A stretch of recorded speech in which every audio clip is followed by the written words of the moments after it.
gracias, mis amados hermanos. Pueden tomar asiento.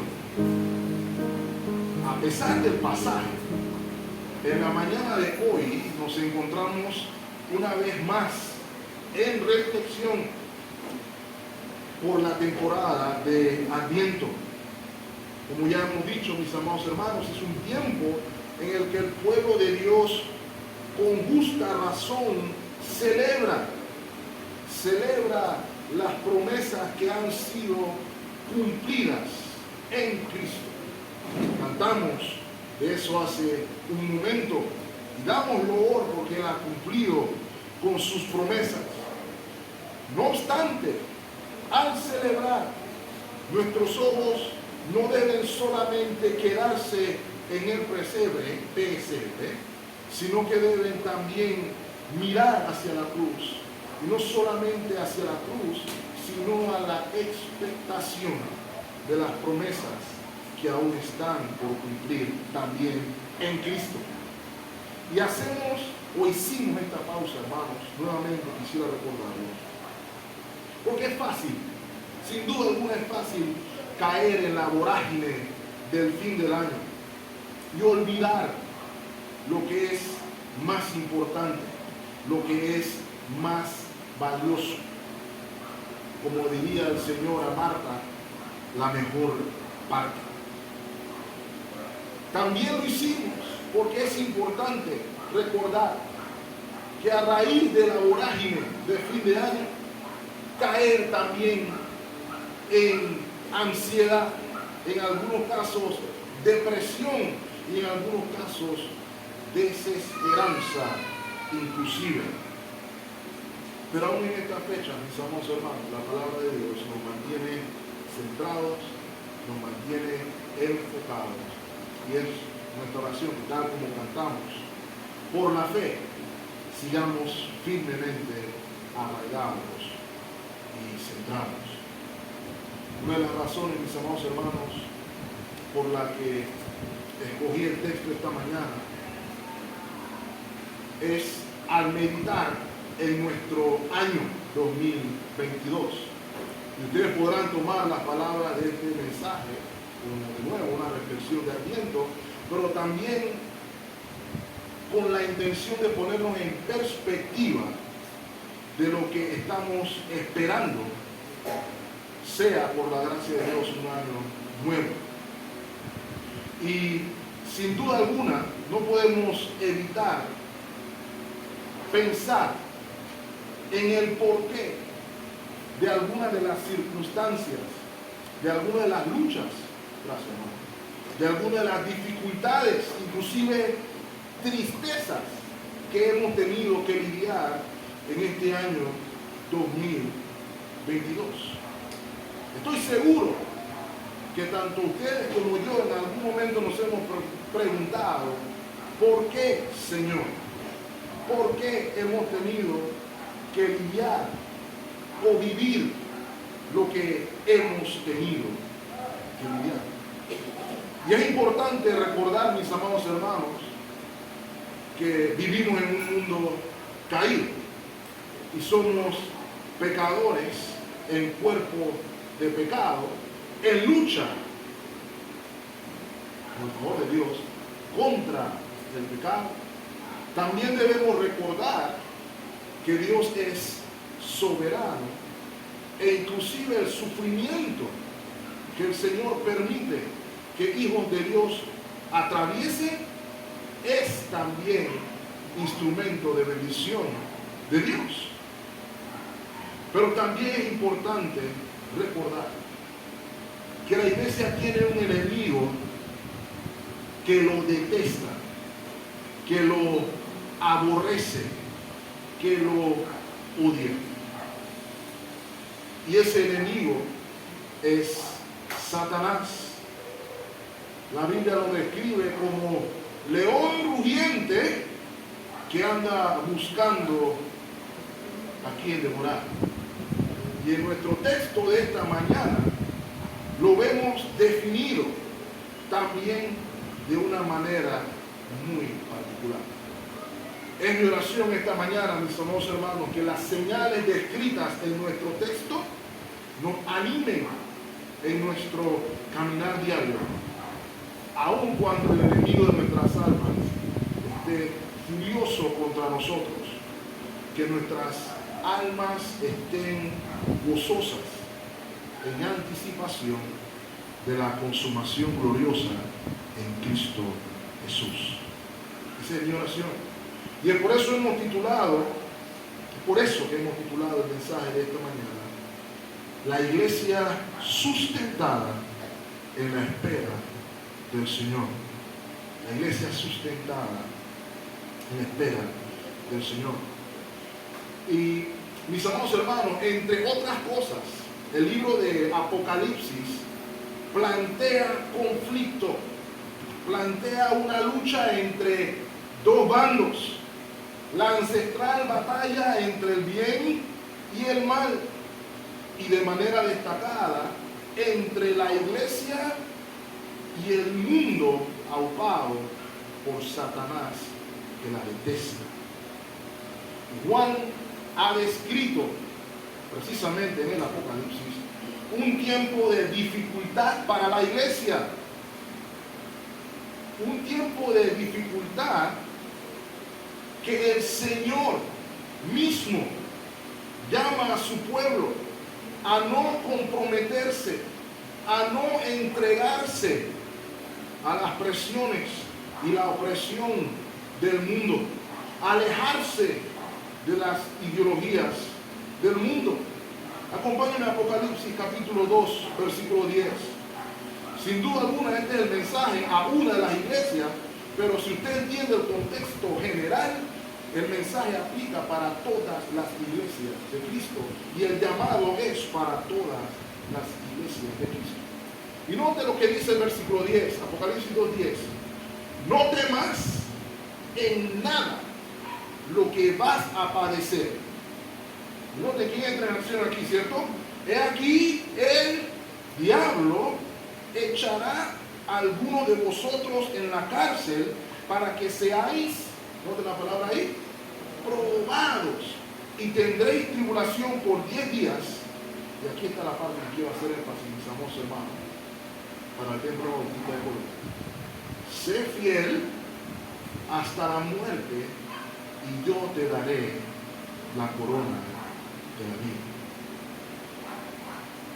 Los sellos, los famosos sellos del Apocalipsis, abiertos por el Señor Jesucristo, manifiestan sin duda alguna un tiempo de dificultad, pero en un tiempo de dificultad tanto para el creyente como para el incrédulo.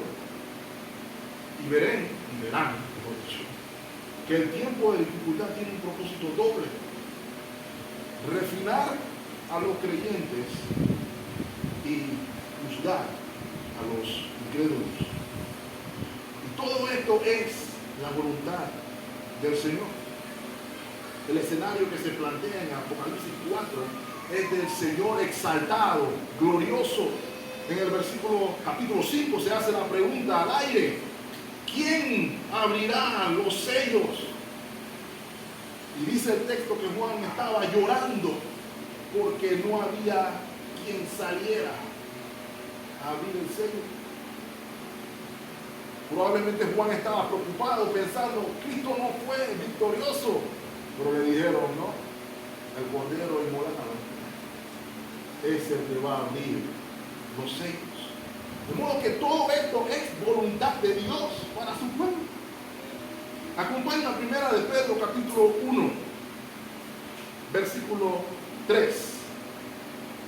Note las palabras del apóstol: bendito el Dios y Padre de nuestro Señor Jesucristo, que según su grande misericordia nos hizo renacer. ¿Para qué cosa, hermanos? Para una esperanza viva. Nuestra esperanza es viva, mis amados hermanos, por la resurrección de Jesucristo de los muertos, para una herencia incorruptible, incontaminada e inmarcesible, reservada en los cielos para ustedes. ¿Quiénes? Los que sois guardado por el poder de Dios mediante la fe para alcanzar la salvación que está preparada para ser manifestada en el tiempo postrero.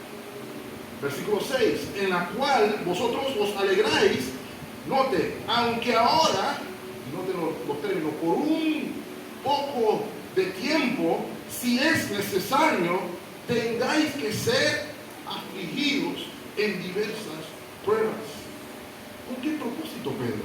Versículo 7. Para que sometida a prueba vuestra fe, mucho más preciosa que el oro, el cual, aunque perecedero, se prueba con fuego, sea hallada en alabanza, gloria y honra cuando sea manifestado Jesucristo en el segundo advenimiento que esperamos todos. No obstante, mis amados hermanos, vemos aquí, y es mi intención que lo veamos con claridad, que Dios guarda y sustenta a su pueblo contra el ataque iracundo del acusador.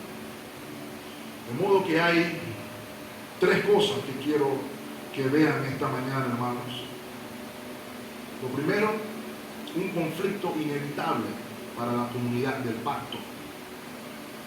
Lo segundo, una perspectiva celestial del conflicto. Tercer punto, sustentados a través del conflicto. ¿Okay? Y como les mencioné, nuestro texto describe hoy un conflicto histórico. La primera parte de nuestro texto, por lo menos hasta el verso 6, se nos muestran los personajes principales y se nos da una idea general del conflicto. Pero a partir del versículo 7 en adelante vemos más detalles y características de dicho conflicto. De modo que vayamos primeramente al conflicto inevitable para la comunidad del pacto. Y eso se enfatiza primordialmente en los versículos del 1 al 6. ¿Okay? Nuestro texto involucra un conflicto entre tres actores principales. Se nos describe una mujer, se nos describe su hijo y se nos describe también un dragón.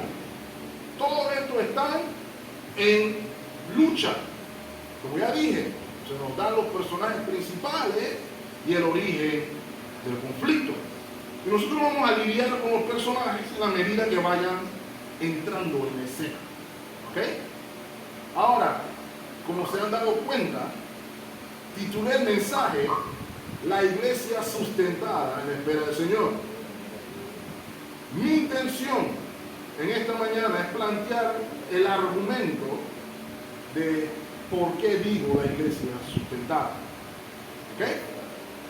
De modo que veamos el primer personaje, lo vemos en los versículos 1 y 2, que es la mujer, que de hecho es el personaje más difícil de discernir o interpretar del pasaje. Los otros dos lo vemos facilito, quiénes son. Pero es este el complicado. Versículos 1 y 2. Apareció en el cielo una gran señal, un evento impresionante. Una mujer vestida del sol, con la luna debajo de sus pies y sobre su cabeza una corona de 12 estrellas. Se nos describe a la mujer, pero se nos dice también cuál es la circunstancia en la que se encuentra la mujer, versículo 2. Y estando encinta, clamaba con dolores de parto en la angustia, en el dolor del alumbramiento. ¿Okay? Hermanos varones, me disculpan, pero solamente la hermana podrá identificar, la que han dado luz, a qué se refiere Juan aquí. ¿Okay? Ahora, para los católicos romanos, principalmente, esta es una referencia a la Virgen María, en el entendimiento de que, bueno, el Hijo es Jesús, y de que por causa de la persecución herodiana, tuvieron que huir a Egipto, desierto, así que 1 más 1 es 2.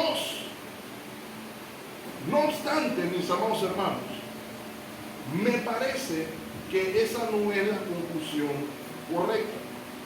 Una de las cosas que hemos mencionado cuando vamos a leer Apocalipsis es darnos cuenta de que hay símbolos y debemos ver qué significan los símbolos para entender entonces cuál es el significado.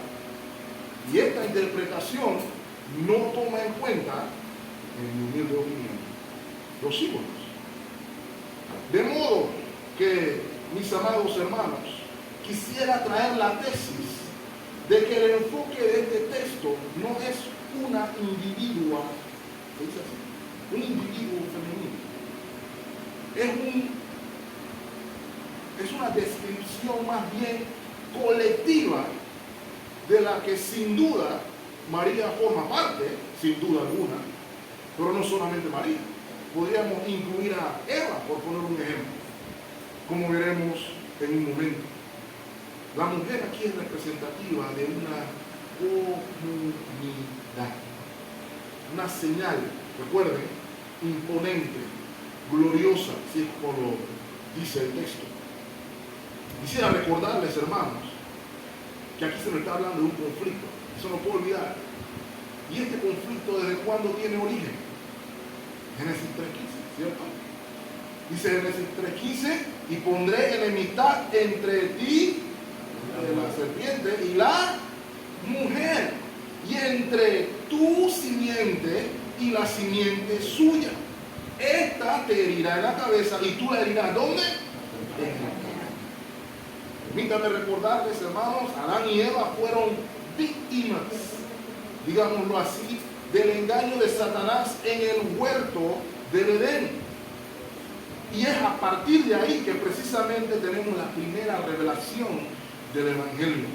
Una enemistad entre la mujer y la simiente de la mujer. Y la serpiente y su simiente.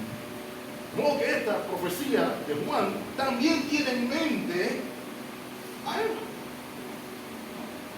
Otro texto, ahí mismo en Génesis, acompáñame a Génesis 37:9.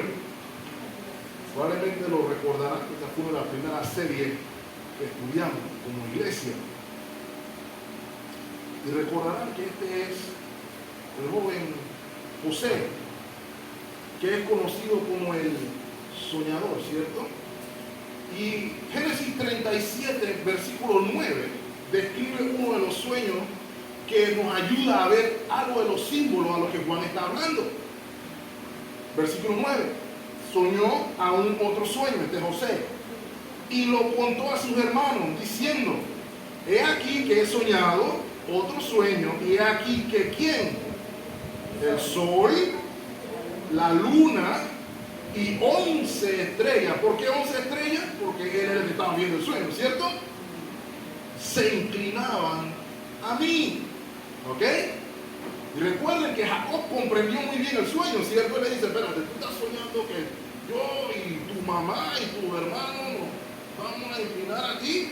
Jacob lo entendió. De modo que el símbolo aquí del sol, la luna, las estrellas apuntan más que nada al pueblo de Dios. ¿Ok? Y creo que pueden ir viendo, mis hermanos, hacia dónde voy. Los símbolos apuntan más hacia un colectivo, al pueblo de Dios. ¿Ok? Acompáñame a Isaías 66. Quiero establecer esto bien. ¿Ok? Isaías 66 está describiendo el futuro glorioso de Sión, la nueva Jerusalén, en restauración, en profecía. Miren lo que dice el versículo 7. Antes que estuviese de parto de la ciudad de Jerusalén, dio a luz, antes que le viniesen dolores, dio a luz hijo. Versículo 8. ¿Quién oyó cosa semejante? ¿Quién vio tal cosa? ¿Concebirá la tierra en un día? ¿Nacerá una nación de una vez? Pues en cuanto a Sión estuvo de parto y dio a luz a sus hijos. Yo que hago dar a luz, no haré nacer, dijo Jehová. Yo que hago engendrar, impediré el nacimiento, dice tu Dios. Dice algo más. Alegraos con Jerusalén y gozaos con ella, todos los que la amáis. Llenaos con ella de gozo, todos los que os enlutáis por ella. ¿Ok? Se describe al pueblo de Dios como una mujer dando a luz. Se describe también como una mujer honrada, esposa de Dios, ¿cierto? Pero hay uno más. Vamos al Nuevo Testamento.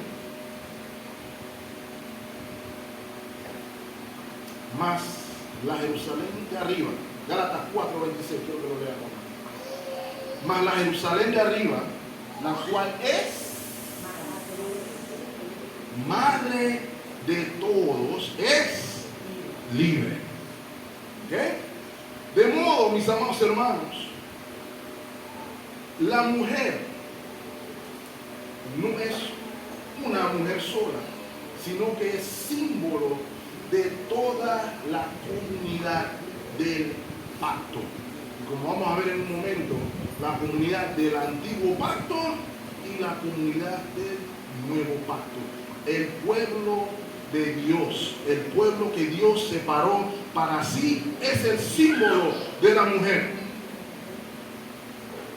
Y se nos dice que ella está en angustia, dolores de parto, en sufrimiento.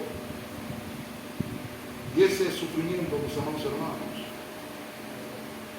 implica todos los intentos de Satanás por destruir a la simiente de la mujer. Ahora, hay algunos hermanos que consideran que esta señal solamente se refiere al Israel étnico. Nuestro argumento, mis amados hermanos, es que no. Como dije, toda la comunidad del pacto, porque dice aquí que la mujer huye hacia dónde? Hacia el desierto. Y las descripciones que se siguen dando en el desierto es una lucha en la tierra, en la misma mujer. ¿Ok? Entonces, están involucrados o son la misma mujer los santos del Nuevo y del Viejo Testamento. Términos históricos estoy hablando. Un solo pueblo, como dice el versículo 17. Y esto nos lleva entonces al segundo personaje, ¿verdad? Que aparece en los versículos 3 y 4. Obviamente es más fácil de deducir, ¿cierto? También apareció otra señal en el cielo. Ahora, noten que ahí no dice otra gran señal. ¿Ve la diferencia ahí? Es otra señal. La gran señal es la señal de la mujer. La señal que vemos ahora no es grande. El individuo es grande. ¿Ok? Y grande, cuando decimos grande aquí nos referimos a que es enorme. ¿Ok? Y debemos añadir aquí que es horripilante. ¿Ok? Espeluznante, pudiéramos agregar aquí. Se nos dice, he aquí un gran dragón escarlata que tenía 7 cabezas y 10 cuernos, y en sus cabezas 7 diademas, y su cola arrastraba la tercera parte de las estrellas del cielo y las arrojó sobre la tierra. Y el dragón se paró frente a la mujer que estaba para dar a luz, a fin de devorar a su hijo tan pronto como existe. ¿Ok? Ahora, hermanos, aquí no hay mucho que adivinar, ¿cierto? Sabemos quién es. Y si usted tiene alguna duda, el versículo 9 nos ayuda, ¿verdad? Apocalipsis 12:9 dice, y fue lanzado fuera el gran dragón, ¿quién? La serpiente antigua, que se llama Diablo y Satanás. ¿Ok? Él es, su nombre significa adversario, el que acusa, el cual engaña al mundo entero, fue arrojado a la tierra y sus ángeles fueron arrojados con él. ¿Ok? Se nos dice inmediatamente que es Satanás. Ahora, noten las características del dragón. Es escarlata. Para los que no hablamos español así profundo, se está hablando de un rojo sangre. Un color que simboliza agresividad, guerra. Uno de los 4 jinetes mencionados en Apocalipsis va en un caballo escarlata o caballo rojo. ¿Ok? Lo que nos habla, hermanos, de su agresividad, de su violencia, de su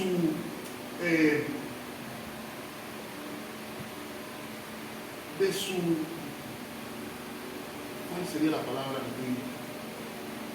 que es vicioso. Su intención es viciosa. Estoy haciendo una mala traducción del inglés, pero va por ahí. ¿Ok? Nos dice el texto que no es renuente a derramar sangre. En Apocalipsis 17, por ejemplo, se habla de la gran ramera, por cierto, que es otra mujer, así que podemos ir viendo también el contraste. Hay una mujer piadosa, la mujer de Apocalipsis 12, y está la gran ramera, el contraste en Apocalipsis 17. Ninguna de las dos es una mujer. ¿Okay? Pero el punto al que voy es de que ella bebía del vino rojo, es el término que utiliza Juan. ¿Ok? Ahora, se nos dice su carácter, pero también se nos dice algo más. Nos dice que el dragón tiene ¿cuántas cabezas? ¿Lo vieron ahí, hermanos? 7 cabezas y 10 cuernos. ¿Ok? Ninguno de los dibujantes se lo puede dibujar porque esa no es la intención. ¿Ok? Estas 7 cabezas y estos 10 cuernos son símbolos. Y estas 7 cabezas, por lo menos, bueno, los números primeramente, debemos reconocer, indican algo completo. ¿Ok? Y aquí en este caso nos están hablando de la influencia de Satanás en el mundo. ¿Ok? La cabeza, los cuernos hablan de influencia y alcance específicamente del sistema global, el gobierno pecaminoso del mundo, el sistema que odia a Cristo de este mundo. ¿Ok? Y sobre esas 7 cabezas que hay ahí, 7 coronas. ¿Cuál es el propósito de las 7 coronas? Atestar o intentar usurpar al verdadero rey. Apocalipsis describe al que es rey de reyes y señor de señores. Pero este dice que él quiere ser rey de reyes y señor de señores. Y aquí se nos dice que su cola arrastraba la tercera parte de la tierra. Ahora, mis amados hermanos, muchos de nosotros, y no necesariamente por la Biblia, por decirlo así, hemos entendido que esto se refiere a la primera rebelión celestial de donde Satanás cayó en desgracia. ¿Ok? Pero de nuevo, vamos a ver que las referencias bíblicas nos van a ayudar a entender el símbolo. Acompáñenme al libro de Daniel, porque ahí Juan está haciendo referencia a Daniel. Capítulo 8. ¿Quiénes son esas estrellas que cayeron? Daniel capítulo 8, versículos 9 y 10. Y de nuevo, aquí se está hablando de nuevo de un cuerno, de una especie de bestia. Y note el versículo 9. Y de uno de ellos salió un cuerno pequeño que creció mucho al sur y al oriente y hacia la tierra gloriosa. Y se engrandeció hasta el ejército de los cielos y parte del ejército, y de las estrellas echó por tierra y las pisoteó. ¿Ok? Esta es una referencia a un gobernante que comenzó pequeño, pero que se hizo grande y que se cumplió en la historia en los días de Antíoco Epífanes. Voy a buscar en Google, no vamos a hacer la historia hoy. ¿Ok? Pero mi punto es, ¿quiénes eran las estrellas? Daniel 8:24. ¿A quiénes está escribiendo aquí? Y su poder se fortalecerá, mas no con fuerza propia, y causará grandes ruinas y prosperará, y hará arbitrariamente, y destruirá a quienes, a los fuertes y al pueblo de los santos. ¿Ok? Manténgase ahí conmigo, hermano. Daniel 12:3, llegamos a un punto aquí. Dice Daniel 12:3, refiriéndose también a las estrellas: los entendidos resplandecerán como como el resplandor del firmamento, y los que enseñan la justicia a la multitud como las estrellas a perpetua eternidad. ¿Ok? Este Antíoco Epífanes, mis amados hermanos, fue un terrible opresor del pueblo de Dios, causante de toda clase de blasfemia y horror para el pueblo judío. ¿Ok? Que le da cumplimiento. Ahora, Juan lo que tiene aquí en mente no es Antíoco Epífanes. Juan tiene en mente quién está detrás de Antíoco Epífanes. ¿Okay? Según nuestro texto en Apocalipsis, ¿la cola de quién derribó las estrellas? Fue Satanás. ¿Okay? Juan está refiriéndose aquí, mis amados hermanos, a los opresores del pueblo de Dios que Satanás levanta. ¿Okay? ¿Cuál es la idea de Juan aquí, mis amados hermanos? Juan quiere mostrarnos cómo Satanás detesta a la iglesia, cómo Satanás detesta a Cristo, detesta al pueblo de Dios. Y si usted ama a Cristo, Satanás lo odia a usted también. ¿Ok? La lucha y el dolor de parto son precisamente todos los intentos de impedir la consumación de la promesa de Génesis 3:15. ¿Ok? Y sus intenciones se ven claramente, ¿cierto? En el verso 4, cuando dice se para delante de la mujer para impedir que ésta dé a luz. Tan pronto dé a luz, quiere devorar a su hijo. ¿Ok? Desde el inicio, la serpiente y su simiente intentaron agresivamente impedir el alumbramiento. Lo cual nos lleva al tercer personaje, ¿cierto? Versículo 5. El hijo de la mujer. Dice el versículo 5. Y ella dio a luz un hijo varón, que regirá con vara de hierro a todas las naciones, y su hijo fue arrebatado para Dios y para su trono. Y aquí de una vez, así de la nada, Juan nos dice, el plan del dragón fracasó. Eso es lo que nos está diciendo Juan. ¿Por qué? Gálatas 4:4 enseña que en el cumplimiento del tiempo, Dios envió a su hijo, nacido de mujer y nacido bajo la ley. Llegó al pesebre. No pudo Satanás interferir, aun cuando trató a lo largo de toda la historia del Antiguo Testamento, llámelo Faraón, llámelo Caín, llámelo Nilo, llámelo quien usted quiera, trató de destruir la simiente, no pudo. Nació. ¿Ok?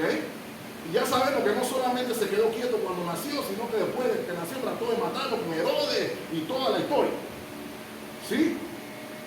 Pero Juan, mis hermosos hermanos, de manera breve y de manera concisa, nos muestra aquí la razón de la agresividad del dragón. ¿Cierto? Porque dice que regirá con vara de hierro. Y si usted lee el Antiguo Testamento, sabrá que eso le recordará un salmo.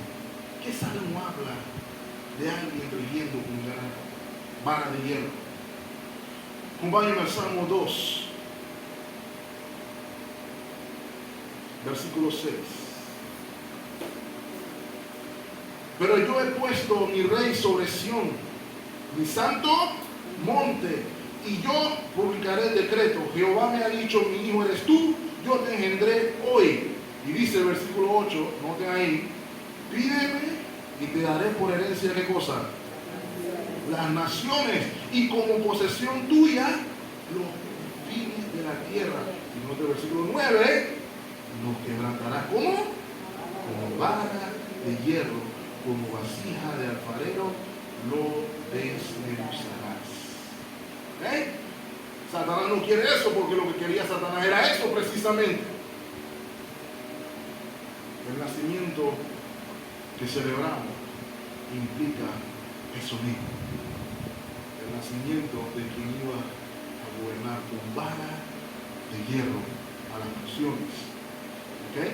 Ahora, Juan también nos describe aquí de una manera breve pero concisa el ministerio del Señor. Miren la frase que usa Juan, impresionante, todo lo que conlleva esa frase. Dice, y su hijo fue arrebatado para Dios y para su trono. ¿Sabe lo que está diciendo Juan ahí?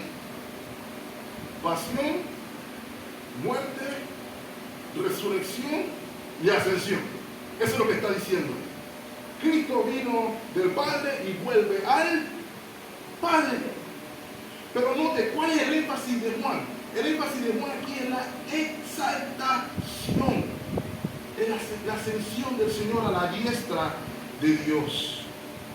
Como les mencioné, esa es la imagen que describe en Apocalipsis 5, lo pueden leer. El Señor está exaltado, el Cordero inmolado en medio de los seres celestes. El único digno de abrir los sellos es Él, en su exaltación. Y al ser el Hijo exaltado, el dragón aún está más molesto porque perdió. ¿Y con quién la coge el dragón?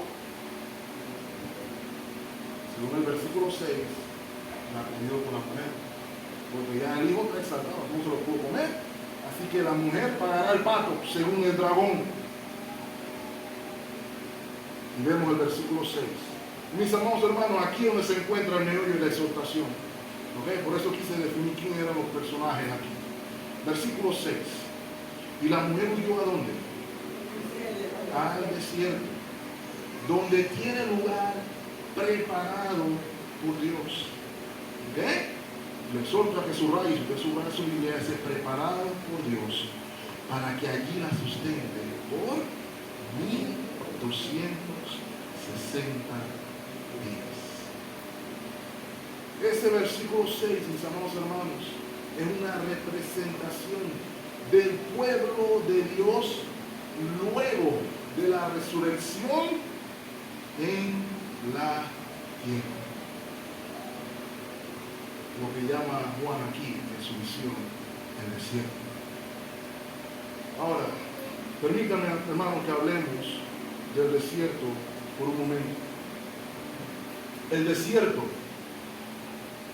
en la Biblia tiene una connotación doble y simultánea. Sí, lo dije, doble y simultánea. Es la misma cosa a la vez. ¿A qué me refiero, hermanos? La Biblia describe el desierto como un lugar donde se encuentra protección y sustento de Dios. Usted podrá recordar varias historias bíblicas donde personajes bíblicos tuvieron que huir al desierto y en el desierto fueron sustentados por Dios. Hallaron provisión, hallaron alimento. ¿Okay? Se me ocurre, por ejemplo, el caso famoso de Agar, cuando Sara fomentó lo que fomentó en la casa y después le dijo, se tiene que ir, ella oyó y Abraham dijo, bueno, ella así que se tuvo que ir. Cuando se sentía desfallecer en el desierto, encontró sustento por parte de Dios. Cuando Moisés mató al egipcio y todos los israelitas lo vieron, ¿a dónde encontró Moisés reposo? En el desierto. Es un lugar que es de sustento. Nota, aquí dice preparado por Dios. Pero al mismo tiempo, el desierto también es un lugar de prueba. Es un lugar de prueba. El Señor fue tentado en el desierto. El pueblo de Israel fue tentado en el desierto. De hecho, el desierto fue el lugar donde el pueblo de Israel falló su prueba. ¿Okay? Aun cuando fueron sustentados. Pero aquí nos está diciendo que fue la mujer que huyó al desierto. ¿Okay? Y aquí vemos una clara referencia al pueblo de Dios en la actualidad, en el desierto. La iglesia de Dios en la actualidad, en el desierto, siendo sustentada por Dios. Pero quiero que sepan también, mis amados hermanos, aquí hay una importante acotación que hacer, también siendo probada por Dios. Acompáñenme a Deuteronomio capítulo 8.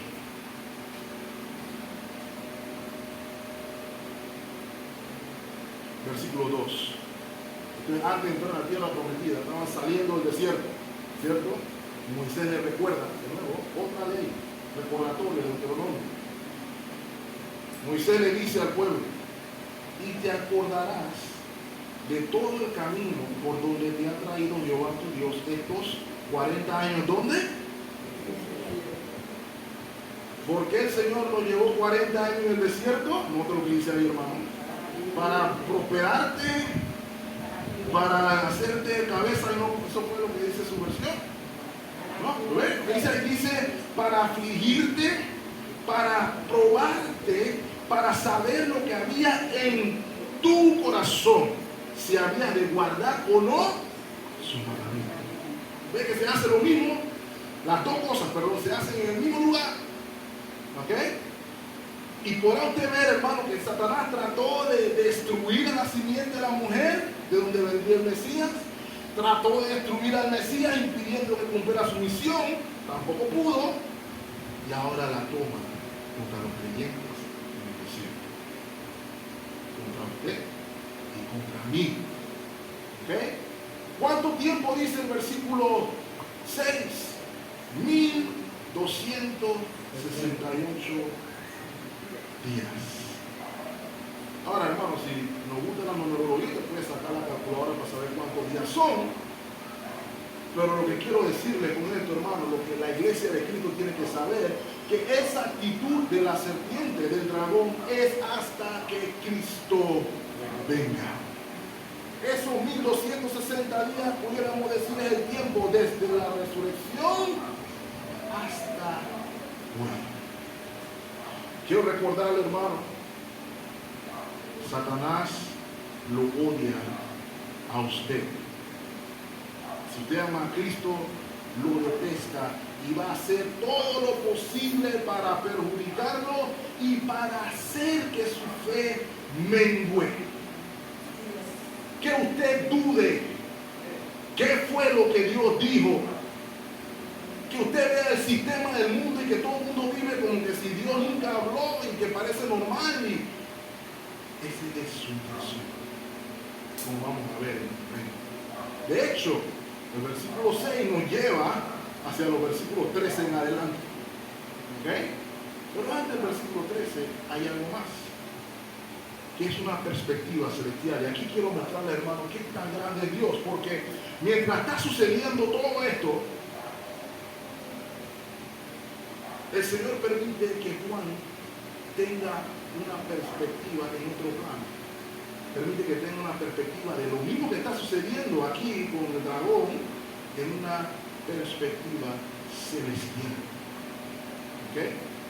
Hermano, quiero que sepan cuál es la perspectiva celestial, porque es importante esta porción. Este es el meollo de todo el asunto, hermano, y me agrada que esté en medio de la primera porción y antes o después antes del versículo 13. Porque la perspectiva celestial, mis amados hermanos, es victoria. La perspectiva celestial del conflicto es victoria. Juan nos muestra los eventos desde el versículo 5, eso que vimos resumido, nos lo muestra desde una perspectiva celestial. Miren lo que dice el versículo 7. Después hubo una gran batalla en el cielo. Miguel y sus ángeles luchaban contra el dragón. Y luchaban el dragón y sus ángeles. ¿Ok? Esta batalla que estoy describiendo aquí es el resultado de lo que el versículo 5 dice. La obra del Señor Jesucristo en la cruz del Calvario. ¿Ok? ¿Cuál es el resultado de la obra de Cristo en la cruz del Calvario? Discúlpenme. Versículo 8. Pero no prevalecieron, ni se halló ya lugar para ellos en el cielo. Y fue lanzado fuera el gran dragón, la serpiente antigua, que se llama Diablo y Satanás, el cual engaña al mundo entero, fue arrojado a la tierra y sus ángeles fueron arrojados con él. ¿Cuándo fue eso? Es la pregunta, mis amados hermanos. Y de nuevo, les pido que no nos vayamos a la primera caída de Satanás, porque no lo es. ¿Cómo lo sé? Porque Jesús dijo que no lo es. ¿Okay?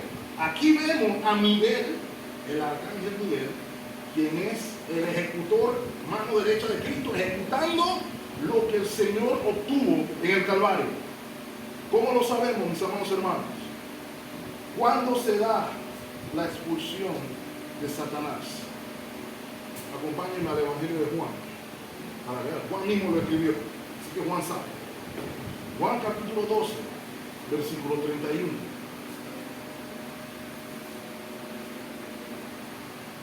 Miren lo que dice el Señor aquí.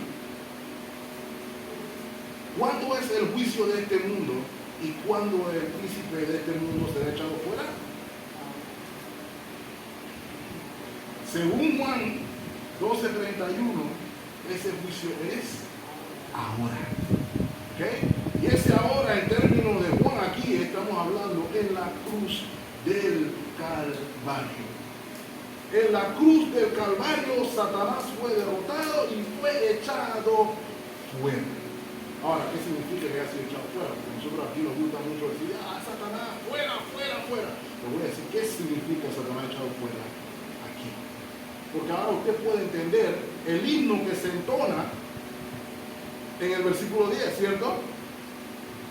Entonces oí una gran voz en el cielo que decía, ahora ha venido la salvación, el poder y el reino de nuestro Dios y la autoridad de su Cristo, porque ha sido lanzado fuera el acusador de nuestros hermanos, el que los acusaba delante de nuestro Dios. ¿Cuánto tiempo, hermano? De día y de noche. Ustedes se acuerdan de la pequeña historia de Job, ¿no? El inicio de la historia es de que el Señor está allá en el cielo y todos los hijos de Dios llegan y Satanás está arriba. Está allá hablando con todo el mundo allá, y el Señor le dice, mira mi siervo Job. ¿Y qué es lo que hace Satanás? Qué bueno, es lo máximo. ¿Eso es lo que hizo Satanás? No. Él está así porque tú lo tienes viviendo. Él está así por esto, por esto y por esto. Quítale. Y tú vas a ver. ¿Ok? O sea que si se dan cuenta, uno estaba argumentando a favor, pero Satanás estaba argumentando a favor de Job. Pero algo cambia por la victoria de Cristo. ¿Ok? Y el punto que quiero que usted vea, hermanos, dice el versículo 11, y ellos le han vencido por medio de la sangre del Cordero y de la palabra del testimonio de ellos, y menospreciaron su vida hasta la muerte. La victoria de Cristo en la cruz del Calvario hace las acusaciones de Satanás, mis amados hermanos, inútiles. Satanás no puede subir allá y decir más nada de usted ni de mí. Le podrá acusar a usted y decirle, tú eres, pero a Dios no le va a decir nada. ¿Sabe por qué? Romanos 8:33. ¿Quién acusará a los escogidos de Dios? Dios es el que justifica. ¿Quién es el que condenará? Cristo es el que murió, más aún el que también resucitó, el que además está a la diestra de Dios, el que también intercede por nosotros. Esa es la imagen que está presentando Juan aquí. Cristo vencedor. El diablo no puede estar ahí, el diablo tiene que salir de allí. Permítame leer, hermano, el diablo también sale de ahí a la tierra, pero atado por un tiempo. Pero el punto es de que en Cristo, mis amados y hermanas, nuestros pecados ya no nos acusan, porque están juzgados en la cruz del Calvario.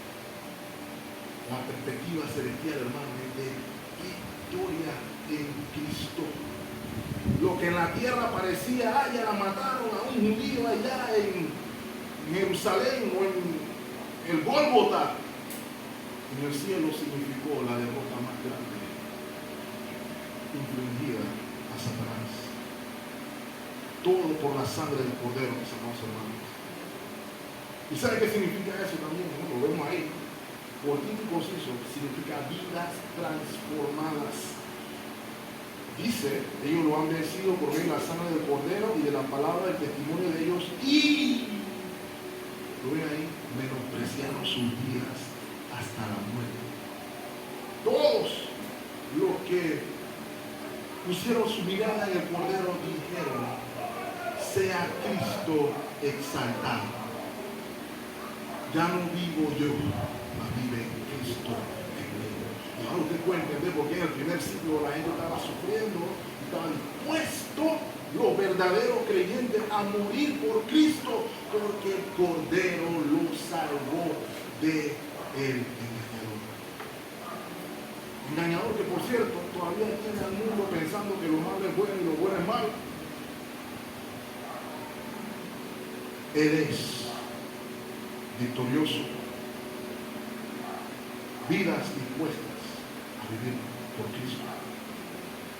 Lo que me lleva al último punto, hermanos: sustentados a través del conflicto. Quiero que lea conmigo los versículos 13 y 14. Cuando vio el dragón que había sido arrojado a la tierra, persiguió ¿a quién? A la mujer que había dado luz y varón. De nuevo, aquí está la evidencia de que también persiguió a los creyentes no judíos. ¿Okay? También persiguió a los gentiles. Persiguió a todo el pueblo de Dios. 14. Y se le dieron a la mujer las dos alas de la gran águila para que volase de delante de la serpiente. ¿A dónde? Al desierto, a su lugar, donde es sustentada por un tiempo y la mitad de un tiempo. Satanás, mis amados hermanos, va a perseguir a la iglesia, pero a la iglesia se le dieron alas de él. Escuché a un pastor llamado Tom Schreiner decir que alguien le dijo una vez que cuando leyeron ese pasaje le dieron una interpretación así: y a esa ala de águila, pastor Schreiner tiene que hacer referencia a los F-16 de combate de los Estados Unidos de América. Y el pastor se quedó así. Y permítanme decir, hermano, esas alas de águila que sostuvieron a la mujer son mucho mejor que un F-16 de combate. Es mejor que toda la armada de los Estados Unidos de América o todo el ejército de la ONU, si alguna vez hubiera uno. ¿Ok?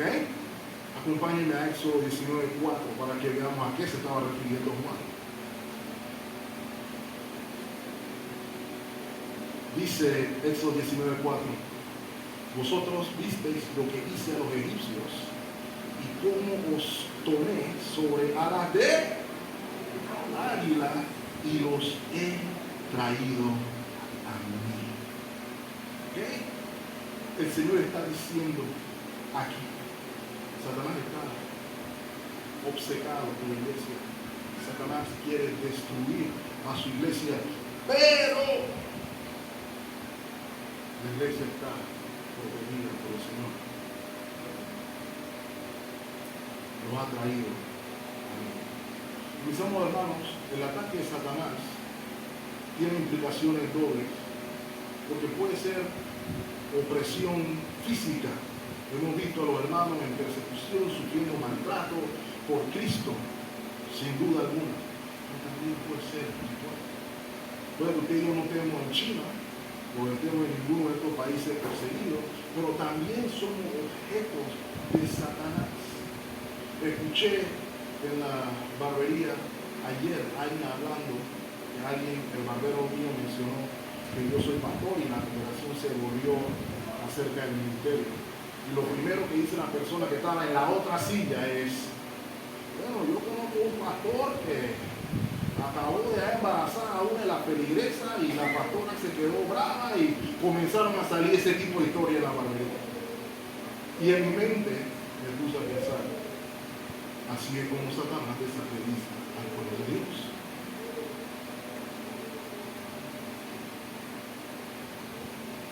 haciendo ver, haciendo dudar de que Dios es real y verdadero. Porque esa persona no dice, no, míralo a esa, si tienen que ser todos, no voy para ninguna iglesia. Así es como tienden a hablar. Pero el punto que hoy es, mis amados hermanos, estos ataques son influenciados por Satanás. Usa el libro, sin duda alguna. Antíoco Epífanes, Nero, Faraón, piénsenlo. Pero son instrumentos o fichas, digamos así, de Satanás. Y la gente duda, y la gente flaquea, y la fe se pone en 3 y 2. Eso es lo que quiere el enemigo. ¿Cómo lo sé? Miren el versículo 15.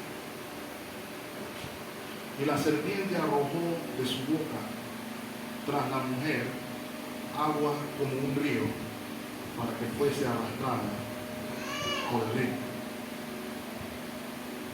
Ahora, yo sé que probablemente algunos de los jóvenes se estarán imaginando un Pokémon o algo así que dispara agua, pero eso no es lo que Juan tiene en mente. ¿Okay? La Biblia nos habla de que el Señor derrotaría al enemigo con la espada de su boca. ¿Okay? ¿Cuál es el arma de Satanás? Su boca también. Y aquí lo que se nos está diciendo es cómo Satanás inundará a la iglesia, atacará a la iglesia con mentiras, blasfemas y herejías. Y déjeme decir, hermano, que muchos la han comprado. Muchas iglesias lo han comprado, haciendo dudar lo que Dios ha dicho, poniendo la mirada en el hombre en lugar de poner la mirada en Cristo. Pero ¿cómo la iglesia ha de prevalecer, mis amados hermanos? Con la espada de su palabra. Y lastimosamente muchas iglesias han abandonado la espada de su palabra por la espada del entretenimiento, la espada del vamos a llevarnos bien y del espectáculo. Pero lo que nos sostiene, mis amados hermanos, lo que mencioné al inicio, lo que nos mantiene arraigados, cimentados, es la palabra de Dios. Amén. Satanás le encanta cuando estamos haciendo cualquier cosa menos estando en la palabra. Él te va a decir, dale, tú, ¿cuánto tiempo necesitas? Dale, no te preocupes. Lo último que quiero que toques es la palabra del Señor. Porque recuerden, estamos en el desierto. ¿Y cuál fue el ejemplo que puso el Señor en el desierto? Cuando vino el tentador, el Señor sacó su Biblia, a pocas palabras. ¿Okay? Lo que quiere decir que la palabra tiene que estar en nuestro corazón, no solamente en nuestros dispositivos portátiles, para hacer frente al enemigo. Si eso no es una realidad, vamos a ser presa de la ignorancia, como muchos lo están haciendo. Porque a pesar de lo que algunos piensan, el diablo no está jugando, ¿cierto? Y la razón por la que sabemos que el diablo no está jugando, la vimos en el texto, en el versículo anterior, ¿cierto? El diablo salió bravo porque sabe que su tiempo es corto. Él no tiene tiempo que esperar, ¿saben por qué? Porque Cristo viene. Amén. Porque Cristo viene. Versículo 17. Versículo 16. Pero la tierra ayudó a la mujer, pues la tierra abrió su boca y tragó el río que el dragón había echado sobre su boca. ¿Saben a qué hace referencia a eso? Ustedes recuerdan aquellos falsos profetas que el Señor causó que la tierra se abriera y se los tragara. La razón por la que es así es un símbolo de todas aquellas falsedades que estos falsos profetas estaban disparando a diestra y siniestra. Dios hizo justicia. De nuevo, Dios sustenta a su iglesia. ¿Okay? Hermanos y hermanas, Dios no promete que no vayamos a tener dificultades. Dios no promete que no vayamos a sufrir. Dios no promete que no seamos decepcionados, ni de mí, ni de nadie. pero Dios promete que lo va a sustentar en el camino. Y eso es lo que tenemos que recordar. Que debemos de estar arraigados y cimentados en Él. No en el hermano Eugene, no en el hermano Ricardo, y ninguno de los que está aquí sentado. Arraigados y cimentados en Él. El único que venció, el único capaz de abrir el sello, el único que vive y reina y gobierna las naciones. Él es el que sustenta a su iglesia. 17. Entonces el dragón se llenó de ira contra la mujer y se fue a hacer guerra contra el resto de la descendencia de ella. Y ese resto de la descendencia de ella ya es una descripción individual de cada uno de los miembros del cuerpo de Cristo. ¿Ok? Pero ¿a quiénes es a quienes Satanás odia aquí? Los que guardan los mandamientos de Dios y tienen el testimonio de su palabra. Ahora yo le voy a hacer una pregunta, hermano. ¿Cree usted que si aquí estamos tratando de guardar los mandamientos de Dios y tener el testimonio de Jesucristo, que el diablo está feliz con el templo Bautista de Colón? No hay manera. No hay manera. Así que va bien. La pregunta es, ¿estamos en el desierto con el Señor? ¿Estamos preparados? Y noten, el versículo termina aquí. Pero la pregunta es, ¿por cuánto tiempo es que el dragón se llenó de ira contra la mujer? Hasta que Cristo venga. De modo que por esa razón, el pueblo de Dios no solamente celebra que Satanás no pudo destruir a la simiente que nació en Belén, pero el pueblo de Dios también celebra la llegada del Cordero. Porque cuando venga el Cordero, dice la Escritura, Satanás, la bestia y el falso profeta serán todos arrojados al lado del mar. Hermano, después de ahí, ya no más pecado, ya no más enemigos, ya no más muerte, ya no más llanto. Usted está esperando ese día. Porque de eso se trata todo esto, Señor. El diablo ha sido vencido. El Cordero inmolado venció. Solamente esperamos la consumación de los tiempos. Confiamos en el Señor en la dificultad de que Él nos sostendrá. En la tentación yo sé, Él me sostendrá. En la soledad yo sé, Él me sostendrá. En el temor yo sé, Él me sostendrá. Cuando ande en valle de sombra de muerte, no temeré mal alguno, porque yo soy valiente. No, porque tú estarás conmigo. Tu vara y tu callado. Nótelo, hermano, lo ven ahí, la vara y el callado. A veces hay que recibir vara, pero también está el callado. Y ambas influyen aliento. ¿Lo creemos o no lo creemos? Pero Él prometió que no importa qué tan bravo esté el enemigo, porque esté conmigo, Él nos sostendrá.